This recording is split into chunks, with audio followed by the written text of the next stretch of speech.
The city lights twinkled like stars against the darkening sky as a well-dressed couple made their way down the bustling downtown street. Their fingers were intertwined, and occasional glances at each other revealed the excitement they shared for this special evening. It was their 5th wedding anniversary, and after months of careful saving from their busy careers, him as a children's doctor and her as a building designer, they were finally going to dine at La Maison. This wasn't just any fancy restaurant. La Maison was where their love story began. 5 years ago, on their first date, they had sat at a tiny corner table, nervously sipping water and trying to pronounce the French words on the menu. That evening had ended with shared laughter over a dessert they couldn't finish and a promise to return for every special occasion. But life, as it often does, had other plans. Between buying their first home, advancing in their careers, and starting a family fund, luxury dining had taken a back seat. Tonight was different, though. They had planned this evening down to the smallest detail.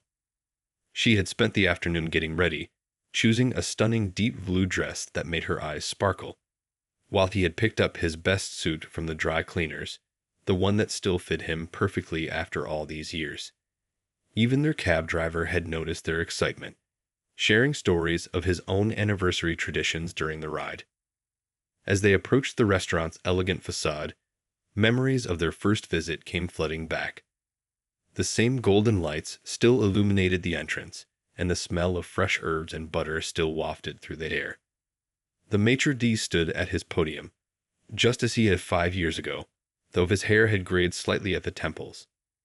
Through the windows, they could see white tablecloths gleaming under crystal chandeliers, and hear the soft clink of fine china mixing with gentle conversation and classical music. They had spent weeks looking forward to this moment. She had browsed the restaurant's updated menu online during lunch breaks, imagining the flavors of each dish. He had secretly called ahead to request their old table, hoping to recreate the magic of their first evening together. They had even skipped lunch that day, saving room for what they knew would be an unforgettable meal. Standing at the entrance, they took a moment to straighten each other's clothes, her adjusting his slightly crooked tie, him making sure the delicate necklace he had given her that morning sat perfectly. They shared a quick kiss, both thinking about how far they'd come from that nervous first date. Back then, they were just two young professionals taking a chance on love. Now, they were partners in every sense of the word, having weathered life's ups and downs together. The heavy wooden doors of La Maison stood before them like a gateway to their past and future combined. Other diners brushed past them, entering the warm glow of the restaurant, but for this couple, time seemed to stand still. This wasn't just dinner. It was a celebration of their journey together, a testament to their hard work, and a reminder of the dreams they still shared. As they finally stepped inside, the familiar scent of fresh-baked bread and aromatic sauces embraced them like an old friend. The soft lighting caught the sparkle in their eyes as they squeezed each other's hands, ready to add another beautiful memory to their love story. Little did they know, this evening would become memorable in ways they never expected. The warm glow of the restaurant's chandeliers should have felt welcoming, but something felt off from the moment the couple stepped through the door. The maitre d' greeted them with a professional smile, though his eyes lingered a bit too long on their reservation card, double-checking their names in a way he hadn't done with the guests before them. As they were led to their table, they couldn't help but notice how other diners were being welcomed. Servers pulling out chairs with flourish, offering warm greetings, and immediately bringing water and fresh bread. Their own table, despite the special request made weeks ago, wasn't their usual corner spot, but instead tucked away near the kitchen doors, despite several better tables sitting empty. Their server appeared after a noticeable delay, his name tag reading Senior Server in gold lettering against the black uniform. His smile didn't reach his eyes as he looked down at them, his notepad held close to his chest like a shield. "Can I help you?" he asked, his tone carrying the kind of chill that didn't belong in a high-end restaurant known for its warmth and hospitality. The wife smoothed her napkin across her lap, trying to maintain her composure as she politely requested a wine list. The server's response was immediate and cutting. "Our wines start at $200 a bottle." He emphasized the price in a way that made several nearby diners glance over uncomfortably. The husband, who had specifically researched the wine selection for their anniversary, felt his chest tighten, but kept his voice steady as he replied, "Yes, we're familiar with your wine list. We'd like to see it, please." The server's footsteps were unnecessarily heavy as he walked away, leaving them sitting in awkward silence. Around them, the restaurant hummed with activity, couples laughing over appetizers, families celebrating special occasions, business associates clinking glasses. But at their table, the joyful anniversary atmosphere they'd been looking forward to for months began to crack like fine china dropped on marble floors. When the server returned with the wine list, he practically dropped it on the table before turning his attention to a nearby table of guests, where his entire demeanor transformed. His voice became warm and engaging as he detailed the evening's specials with enthusiasm, suggesting wine pairings and describing dishes with passionate gestures. The contrast was so stark that an elderly couple at the next table began shooting sympathetic glances their way. The wife busied herself with her phone, pretending to check messages while actually fighting back tears of frustration. Her husband reached across the table to squeeze her hand, their anniversary rings catching the light. They had faced moments like this before, in high-end stores, at business functions, even in their own professional lives, but it never hurt any less. A young busser, noticing their empty water glasses, quickly approached to fill them, offering a genuine smile that provided a small glimpse of the service they should have been receiving. But the moment was short-lived as their server returned, impatiently tapping his pen against his notepad and asking if they were ready yet, in a tone that suggested they were somehow inconveniencing him by being there. The couple exchanged a look they had shared too many times before, a look that carried years of similar experiences, silent understanding, and a deep-seated determination not to let anyone dim their light. They had worked too hard and come too far to let one person's prejudice ruin their special evening. Still, as they sat in their tucked-away table, the romantic celebration they had planned felt like it was slipping further away with each passing moment.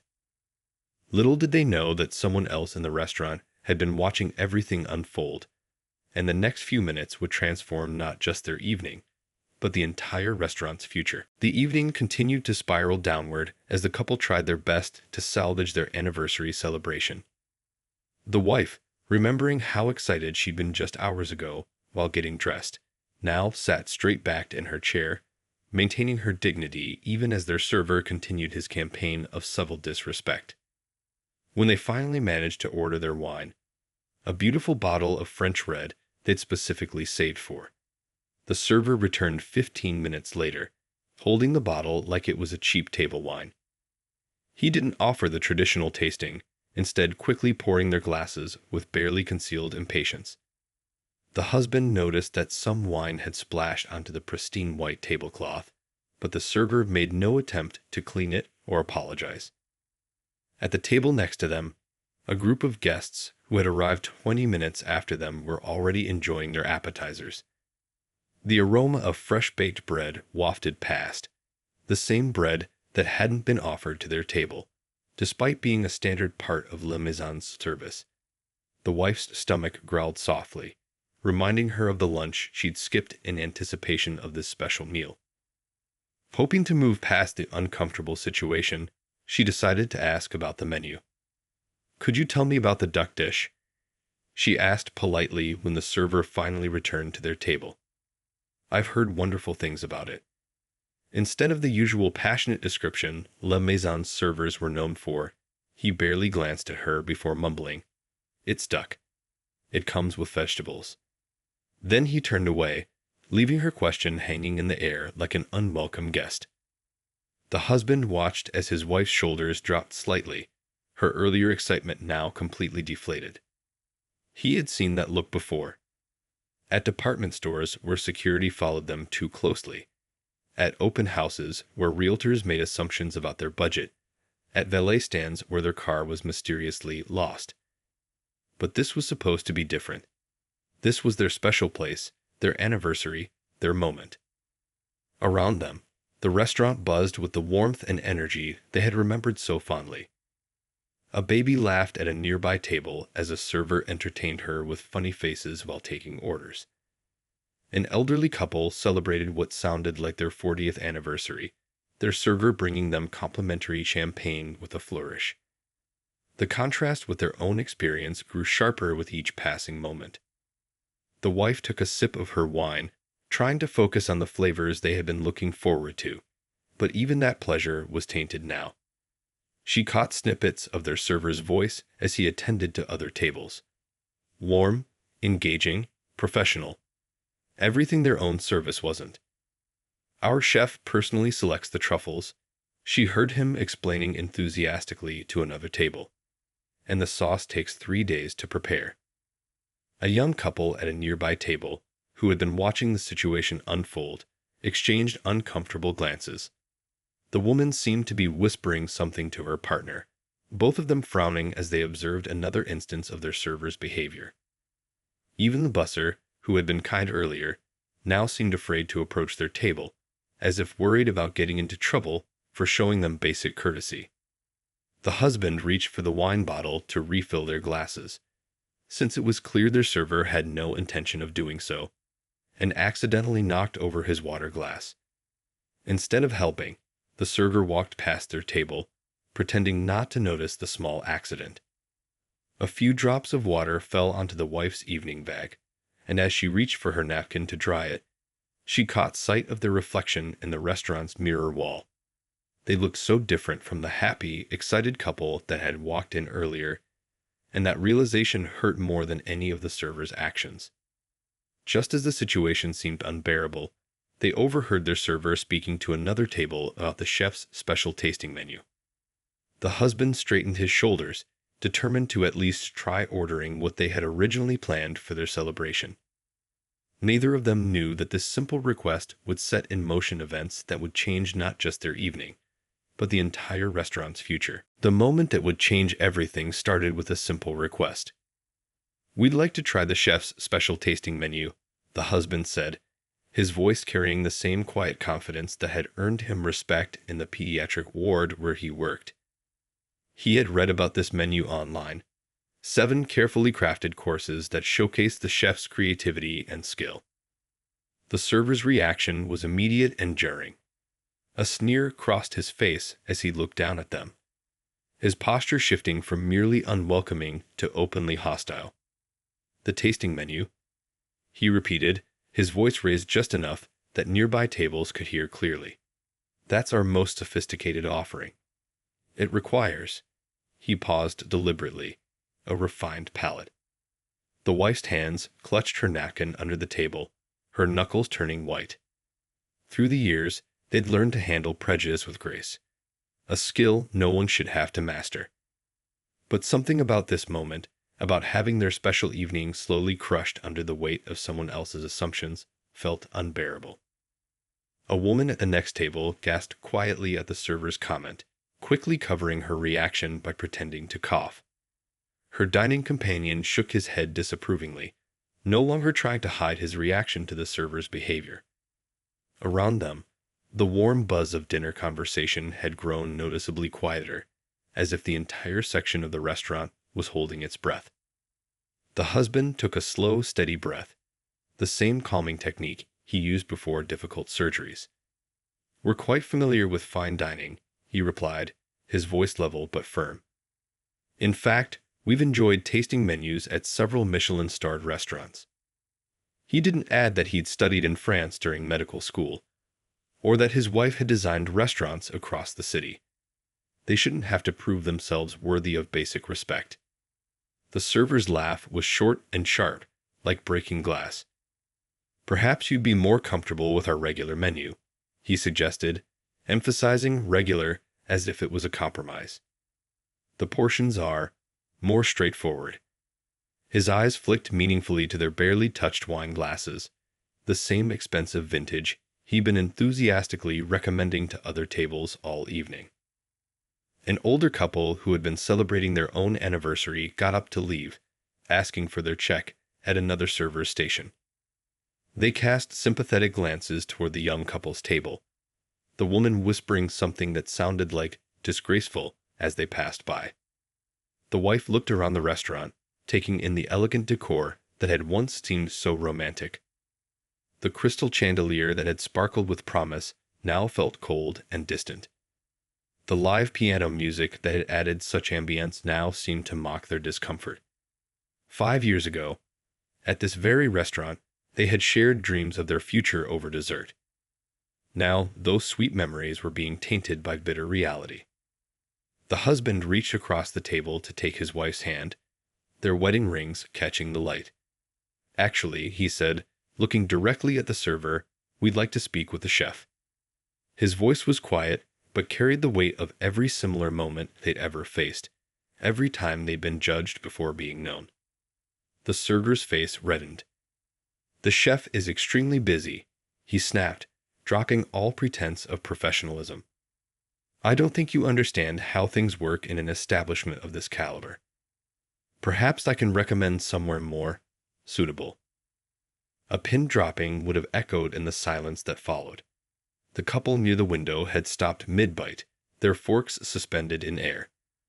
The sommelier at the wine station had frozen in place, a bottle of champagne still tilted over a glass.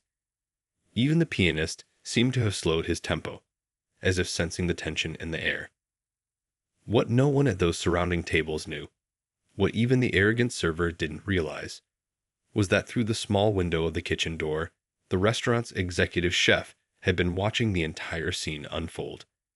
And she had seen more than enough. Through the partially open kitchen doors, smoke from the grills mingled with the steam of reducing sauces as the executive chef watched the scene unfold at table 23. She had noticed something off about the service earlier, but now, seeing the full situation, her blood began to boil hotter than the sauces simmering on her stoves. In her 20 years of climbing the culinary ladder, she had faced every kind of prejudice imaginable. Being both a woman and a person of color in the high-pressure world of fine dining hadn't been easy. She remembered the whispers when she first took over La Maison's kitchen. How some said she only got the position to tick boxes, ignoring her training in France and her 2 decades of experience in some of the world's finest restaurants. The chef's hands paused over the dish she was plating, a delicate arrangement of butter-poached lobster that would have to wait. Some things were more important than perfect presentation. With determined movements, she untied her apron and handed it to her sous chef. "Take over," she said quietly, her voice carrying the kind of authority that needed no volume to command attention. The kitchen staff watched in surprise as she stepped away from the pass. In 5 years, she had never left the kitchen during service. Her place was here, orchestrating the culinary symphony that had earned La Maison its stellar reputation. But tonight was different. Tonight, she saw her own past playing out at that table, and she refused to let another couple endure what she had faced so many times before. As she pushed through the kitchen doors, she caught her reflection in the polished surface. Her dark chef's coat, usually pristine, showed traces of the evening's work, a small sauce splatter here, a bit of flour there. These were her badges of honor, proof of the passion she poured into every dish. She didn't bother to clean up. This moment called for authenticity, not perfection. The dining room hushed as she emerged. Regular guests recognized her from magazine covers and cooking shows, but they had never seen her in the dining room during service.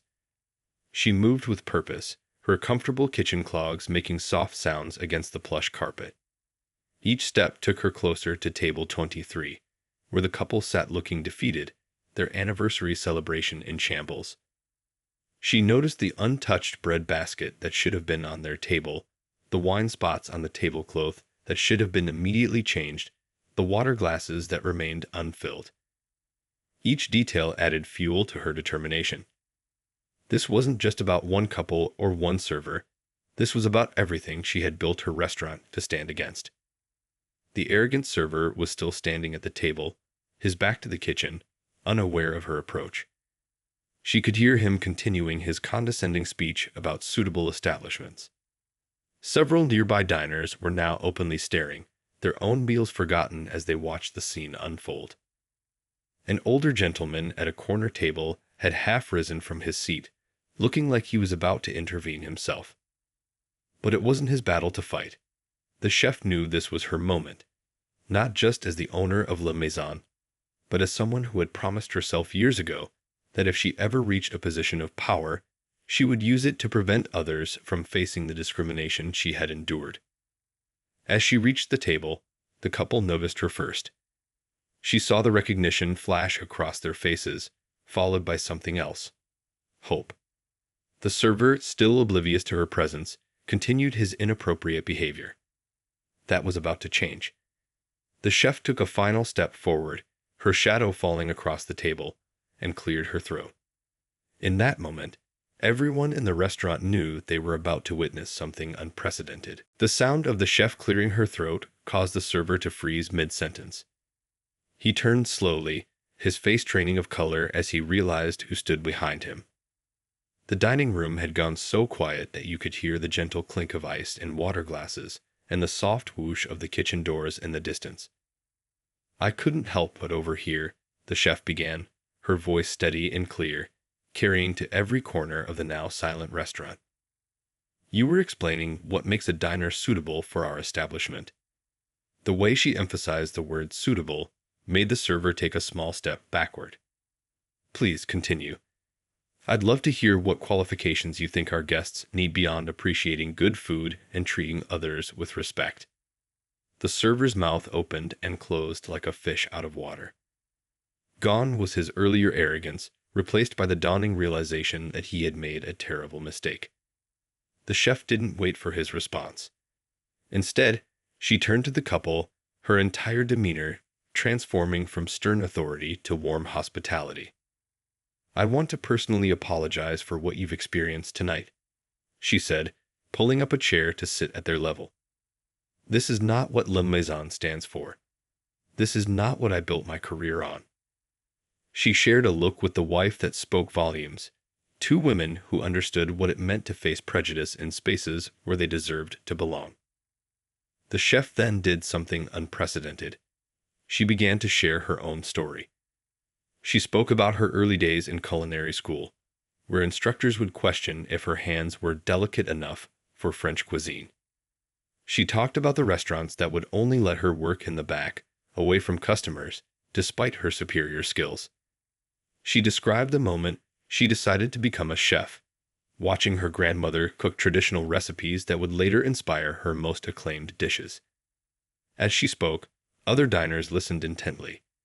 Some nodded in recognition of similar experiences, while others seemed to be having their eyes open to realities they'd never considered. The couple, who had been ready to leave just moments ago, found themselves leaning forward, drawn in by her words and the genuine emotion behind them. Then came the moment that would be talked about in the city's restaurant circles for months to come. The chef stood up, her presence commanding attention without raising her voice. "Your services are no longer required," she told the server, who had been shifting uncomfortably during her story. "La Maison has no room for discrimination. Not in our kitchen, not in our dining room, not anywhere." The server tried to stammer out an excuse, but the chef raised her hand, silencing him. "Please collect your things and leave. Your final paycheck will be mailed to you." Her words were firm but professional, showing the kind of leadership that had earned her multiple culinary awards. Turning back to the couple, she smiled warmly. "Now about that tasting menu. I'd be honored to prepare it personally for you tonight. In fact, I have some new dishes I've been working on that aren't even on the menu yet. Would you be interested in being my test audience?" The wife wiped away a tear as her husband squeezed her hand. Around them, the restaurant had begun to buzz again, but this time with excitement and approval.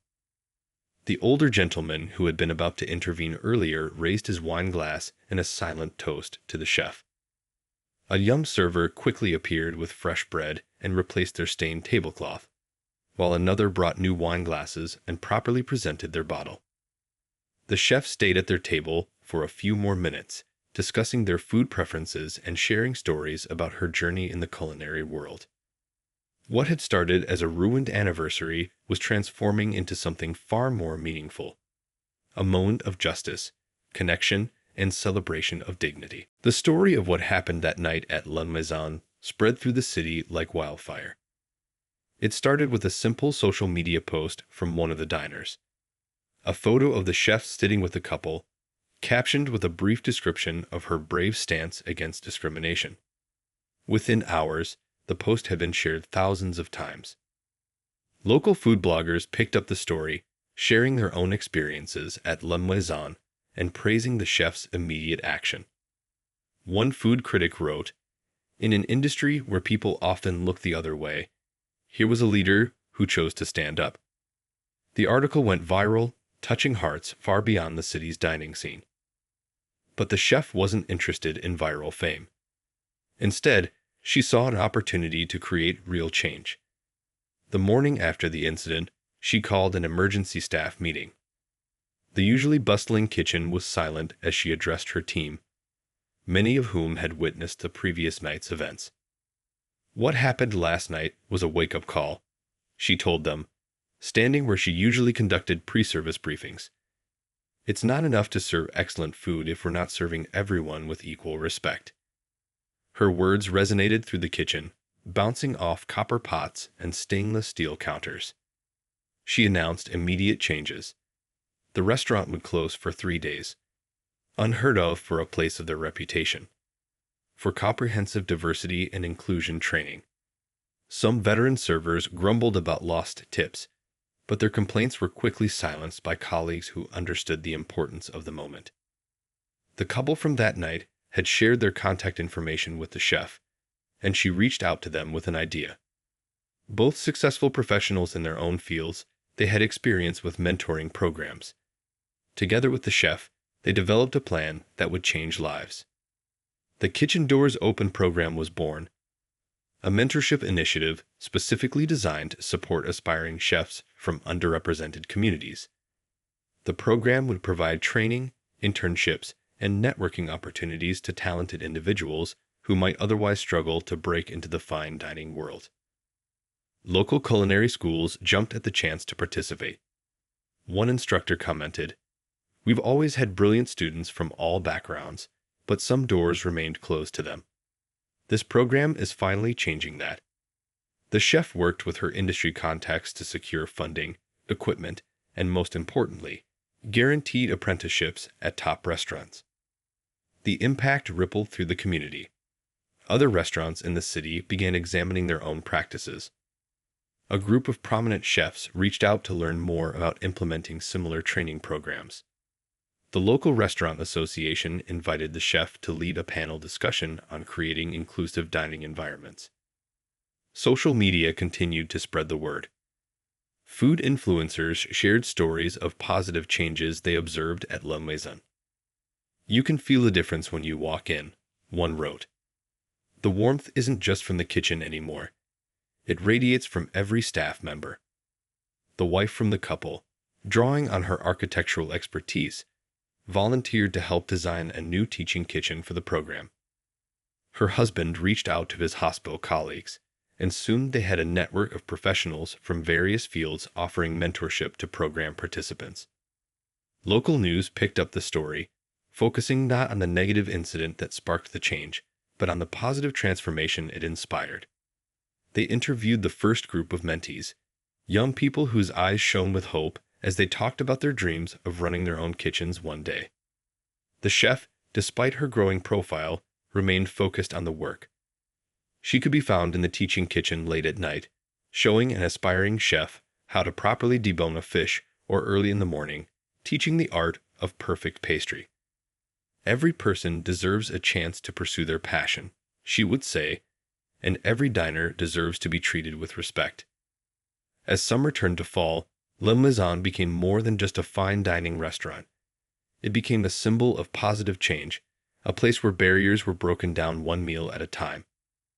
The incident that could have ended in bitterness instead sparked a movement of hope and opportunity. 1 year had passed since that memorable night at La Maison, and the restaurant had transformed in ways no one could have predicted. The elegant dining room remained as beautiful as ever, but now it hummed with a different kind of energy, one of genuine welcome and celebration of diversity. On this particular evening, the restaurant was hosting a special graduation dinner. The first class of the Kitchen Doors Open program had completed their training, and every table was filled with proud families watching their loved ones receive their chef's whites. The executive chef beamed as she handed out certificates, remembering her own journey and the night that had sparked this change. The couple whose anniversary dinner had started it all sat at their usual table, the same one where they'd faced discrimination a year ago. But tonight, they were celebrating more than just their relationship. The wife had just finished redesigning 3 more teaching kitchens for the program's expansion across the city, while her husband had helped establish a scholarship fund for aspiring chefs from underprivileged backgrounds. Around them, the restaurant buzzed with life. A young chef who had graduated from the first mentorship class was expertly preparing tableside desserts, her confident movements drawing admiring glances from diners. At another table, a family celebrated their daughter's medical school acceptance, served by a waiter who took genuine pride in making their evening special. The changes weren't just visible in the dining room. The kitchen had become a model of inclusion, with staff from diverse backgrounds working together seamlessly.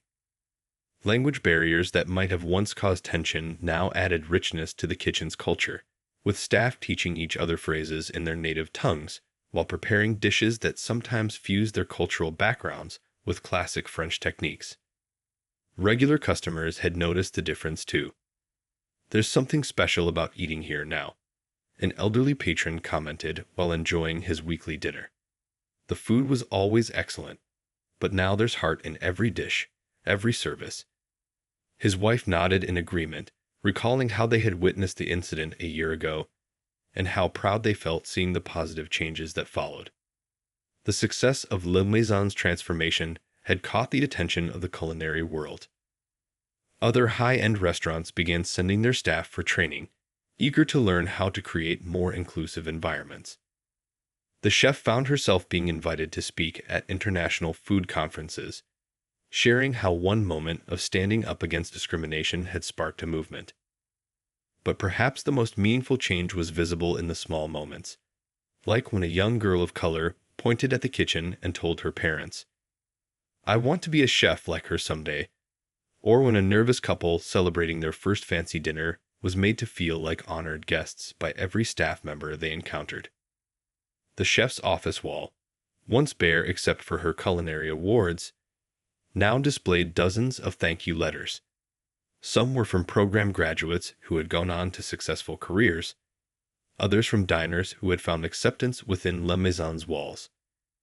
Each letter represented a small victory in the ongoing fight for equality. On this anniversary night, as the celebration wound down, the couple lingered over their dessert, the same one they had shared on their first date years ago. The chef joined them briefly, and they raised their glasses in a quiet toast, not just to good food or good company, but to the power of standing up for what's right, to the importance of creating space for everyone at the table. As they left the restaurant that evening, they passed the new sign near the entrance. In elegant script it read, "At La Maison, every guest is family." Simple words, but backed by actions that had changed not just a restaurant, but an entire community's perspective on what fine dining could be. A place where excellence in food was matched by excellence in humanity.